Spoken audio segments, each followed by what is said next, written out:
ബി.ജെ.പിക്ക് തനിച്ച് ഭൂരിപക്ഷം ലഭിക്കില്ലെന്ന് ഉറപ്പായതോടെ സഖ്യകക്ഷികളുടെ നിർബന്ധങ്ങൾക്ക് വഴങ്ങി മാത്രമേ പുതിയ സർക്കാരിനെ ഭരിക്കാനാകൂ.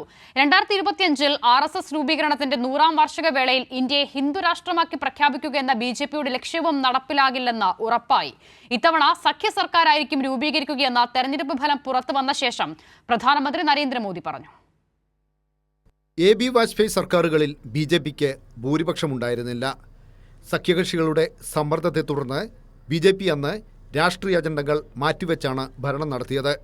കാര്യസാധ്യത്തിനായി സഖ്യകക്ഷി നേതാക്കൾ മോദിക്ക് മുന്നിൽ തലകുനിച്ചിരുന്ന കാലം ഇനി പഴങ്കഥ. ഗംഗയിലും യമുനയിലും മോദി പ്രഭാവം ഒലിച്ചുപോയപ്പോൾ NDAക്ക് കഷ്ടിച്ച് ഭൂരിപക്ഷം ഉറപ്പിച്ചുകൊടുത്തത് ആന്ധ്രയിലെ തെലുങ്കുദേശവും ബീഹാറിലെ JDUവുമാണ്. നിതീഷ് കുമാർ, ചന്ദ്രബാബു നായിഡു, ചിരാഗ് പാസ്വാൻ, ജയന്ത് ചൗധരി, ഏകനാഥ് ഷിൻഡെ, ദേവഗൌഡ തുടങ്ങിയ സഖ്യകക്ഷി നേതാക്കളായിരിക്കും ഇനി ഭരണചക്രം തിരിക്കുക.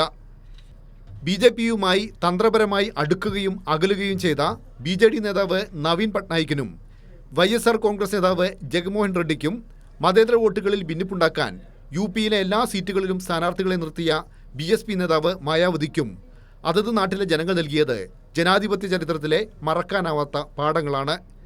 അയോധ്യയിലെ രാമക്ഷേത്രം, കശ്മീരിൻ്റെ പ്രത്യേകാവകാശം പിൻവലിക്കൽ, പൗരത്വ ഭേദഗതി നിയമം എന്നിവയ്ക്ക് പിന്നാലെ BJP അജണ്ടയിൽ ഇനിയും നിരവധി ലക്ഷ്യങ്ങളുണ്ട്. ഹിന്ദി അടിച്ചേൽപ്പിക്കുക, ഒരു രാജ്യം ഒരു തെരഞ്ഞെടുപ്പ് പദ്ധതി നടപ്പിലാക്കുക, ഫെഡറലിസം തകർക്കുക, ഭരണഘടന ഭേദഗതി ചെയ്ത് ഇന്ത്യയെ ഒരു ഹിന്ദുരാഷ്ട്രമായി പ്രഖ്യാപിക്കുക തുടങ്ങിയ അജണ്ടകളൊന്നും പുതിയ സർക്കാരിന് നടപ്പിലാക്കാനാവില്ല.